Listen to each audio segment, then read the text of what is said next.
What's up, my dudes? Welcome back to another episode of the Panda Chronicles.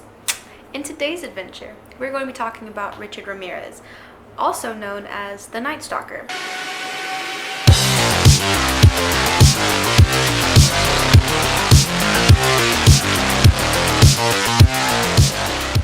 Richard Ramirez was born on February 29th, 1960. He was the youngest out of 5 kids. Just imagine 5 children. He was the youngest out of 5 kids. So, his parents were Mercedes and Julian Ramirez. He had a pretty normal childhood growing up. He loved to play outside like normal kids do, and when you play outside and there's sports and you have siblings, you end up having a lot of head injuries sometimes. Some kids have broken bones, some kids get bruises, cuts, and scrapes. He just happened to have a lot of head injuries. At the age of 5, he was knocked unconscious by a porch swing, which caused him to have epileptic fits, which is hard enough on a family with 5 children. You have to worry about one having seizures. I can't even imagine that. As a teenager, his biggest influence was his cousin, Miguel. Some people called him Mike.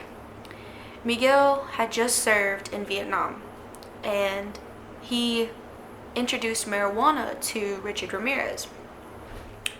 So when they were getting high and talking about stuff, his cousin just so happened to talk about all the women that he had raped and tortured and killed, going as far as even showing him pictures. And being high, let me tell you, you cannot show someone bad stuff when you're getting high. I mean, you can. It just makes the experience not as good, but it happens. But showing him pictures even. And at the age of 13, Miguel showed Richard all this weird stuff, and I can't just imagine like seeing those photos. Some of them were even decapitated. It was very brutal and very graphic. At the age of 13, Richard saw Miguel and his wife get into a very physical altercation, and that altercation ended in Miguel shooting his wife, and Richard saw it, like it happened right in front of him. And that's when he kind of started going into a spiral and doing all of these things, and it was just not good. And then he ended up dropping out of the 9th grade. After dropping out of school, he was arrested at the age of 17 for possession of marijuana. After this, he decided to move to California and start trying new drugs, and he eventually got addicted to cocaine. But he didn't have a job, and he didn't have no way of income, so that's when he started to break into people's homes and steal their money. Well, on June 28th, which is my birthday, 1984, he killed a 79-year-old woman named Jenny Venkow. Or Venko. I'm probably going to butcher these names. I do apologize. He raped her, stabbed her, and left her to die. And that is horrible. An older woman, that breaks my heart. Ramirez struck 9 months later on March 17th, 1985.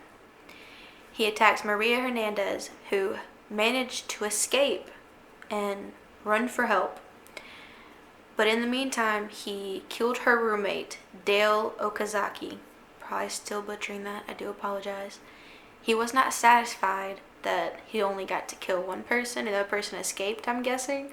So he went out and shot Cy Lane Yu. Probably still butchering that. I do apologize. And this sent the media into a frenzy. They first started to call him the Valley Intruder. Just 10 days later, on March 27th, Ramirez murdered a 64-year-old man, Vincent Sazera, probably still saying that wrong, and his wife, Maxine. This part's going to be a little graphic, so I do apologize. He broke in and shot Vincent first, and then brutally raped and stabbed to death his wife, Maxine. This became a pattern to the police of a serial rapist. So, not only that, but before he left, he gouged out Maxine's eyes. That's terrifying. After this, he started researching Satanism. And he really did believe in that stuff.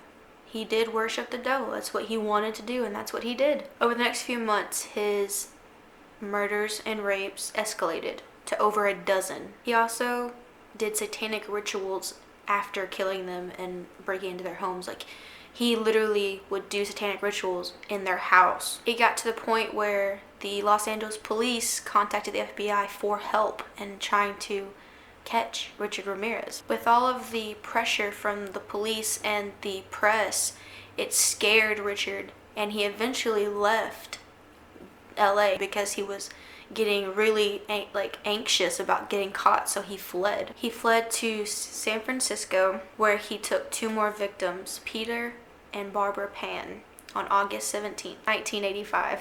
How did they know it was Richard Ramirez, you ask? Because he had the same satanic symbols he had in LA. This is when the media decided to not use the Valley Intruder anymore. Since it was at night with all the satanic symbols, they decided to call him the Night Stalker. On August 24th, 1985, Richard Ramirez left a footprint outside of someone's home, and a witness, a neighbor, caught his license plate. Later that night, Richard Ramirez broke into another person's home and shot her fiance in the face and raped her. She got away, but she gave the police a detailed description of his face. And she also stated that after he had raped her, he made her swear to love Satan. After this, Richard Ramirez abandoned his car, and he didn't wipe it down enough, and they found fingerprints. And when they ran them through the database, Richard Ramirez popped up. So now they actually had a face and a name to put to the Night Stalker. While in East LA, someone recognized Richard Ramirez from a photo that they had seen, and he ran from them and tried to carjack 2 cars. Well, this person had followed him and was yelling like, "I found the Night Stalker, this is the Night Stalker," and a whole group of residents brutally beat him until the cops arrived. The cops had to pull people off of Richard Ramirez from beating him so bad, and that was when he was caught, August 31st, 1985. Richard Ramirez's trial was pushed back and back and back and back because he was being charged in LA and San Francisco. It became a fight with the prosecutors and everybody else, so they had to drop a few cases for him to finally get his day in court. He finally went to court July 22nd of 1888. That's 3 years after he was caught. 3 years sitting in jail, and it being pushed and pushed and pushed, and finally got to be in court 3 years after he was caught. Richard also attracted a bunch of cult-like followings. Some were black-clad Satan worshippers. He would often dress in black with black shades at his court hearings. Yet another delay happened when one of the jurors was murdered on August 14th, 1989. The rest of the jurors were too scared to go on because they really thought that Richard Ramirez had set up this killing. So they were terrified. They didn't want to prosecute. They didn't want to do anything. They just didn't want anything to do with it. They were terrified. But it soon came to find out that those rumors were not true. He did not do it. It happened to be the juror's boyfriend who came in and shot her. Finally, on September 20th, 1989, the guilty verdict was of 43 charges, 13 counts of murder, 5 counts of attempted murder, 11 sexual assault charges, and 14 burglary charges. 2 weeks later, the same jurors came together and decided to give him the death sentence of 19 counts. Richard Ramirez's last words leaving the courtroom were, "Hey, big deal. I knew death came with the territory. I'll see y'all in Disneyland." While incarcerated, Richard Ramirez got married to one of his supporters. You heard that right. She married him knowing he raped and murdered a lot of people. Really? Really? Really? Her name was Doreen Loy, 41 years old, and they got married in 1996. In 2009, a DNA sample came back on the rape and murder of a 9-year-old girl. The DNA sample matched with Richard Ramirez. So not only was he killing people, older women and middle-aged women, he also raped and murdered a child. After 24 years on death row, Richard Ramirez died on June 7th, 2013 from lymphoma. His death occurred shortly after being taken to Marin General Hospital in Green Bay, California. Alright guys, that is going to be it for this episode of the Panda Chronicles. Don't forget to tune in next time to see what I do, who I talk about, and what little mysterious secrets I put in the video. Be sure to always tune in, like, subscribe, and comment down below on who you'd like me to talk about next. Alright guys, I'll see you next time. Bye!